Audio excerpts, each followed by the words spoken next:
कहानियों का अड्डा। एक छोटे से गांव में एक रामू नाम का गरीब किसान रहता था। वह बहुत गरीब था। रामू और उसके साथ उसके बूढ़े माँ बाप रहते थे। खेत में फसल नहीं आ रही थी और जमीन भी जमींदार के पास गिरवी रखी थी। खेत सूखा पड़ा था और हालात खराब थे। रामू के पिता, बेटा, अब हमारी ताकत खत्म हो रही है, तू ही सहारा है। रामू बेटा, हिम्मत मत हारना, क्या पता इस बार फसल अच्छी आ जाए। रामू कहता है, आबा, जब तक ये मिट्टी है मैं हार नहीं मानूंगा।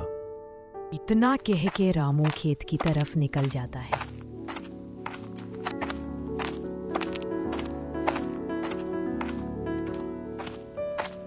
तभी रास्ते में उसे जमींदार मिलता है और कहता है, रामू, अगर इस बार भी फसल खराब हुई तो खेत मेरा होगा। ठीक है सेठ जी। उदास होके रामू खेत की तरफ निकल जाता है। रामू ने ठान लिया कि वो अब दिन रात काम करेगा। फिर दिन रात मेहनत शुरू हुई। रामू सुबह बैलों के साथ खेत जोतता और रात को चांदनी में पौधों की देखभाल करता।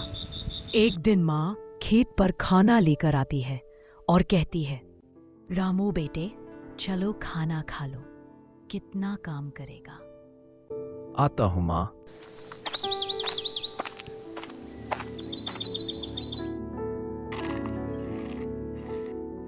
याद रखना बेटा, मेहनत करने वाला कभी हारता नहीं। रामू के आंखों में पानी आ जाता है। वो बोलता है, हाँ माँ, मैं मेहनत करता रहूंगा चाहे जो हो जाए। और फिर से काम करने लगता है। कुछ हफ्तों बाद आसमान ने फिर धोखा दिया। बारिश नहीं हुई और पौधे मुरझाने लगे। रामू को चिंता होने लगी। रामू, अरे, पौधे मर गए तो जमीन चली जाएगी, अब मैं क्या करूं? गांव वाले रामू का मजाक उड़ाते हैं। रामू, इस बार भी सब खत्म। अगर इस बार भी फसल अच्छी नहीं आई तो रामू तो गया। पर रामू हार मानने को तैयार नहीं था। वो तालाब से पानी खींचकर खेत तक लाता, खुद भूखा रहता लेकिन पौधों को प्यासा नहीं रहने देता।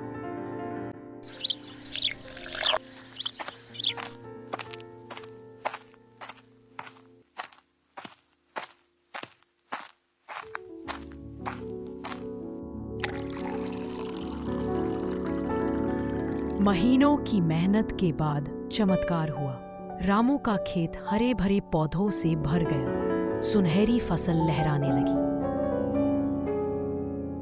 गांव वाले हैरान रह गए। जहां हमारी फसल सूख गई, वहां रामू का खेत कैसे लहरा रहा है।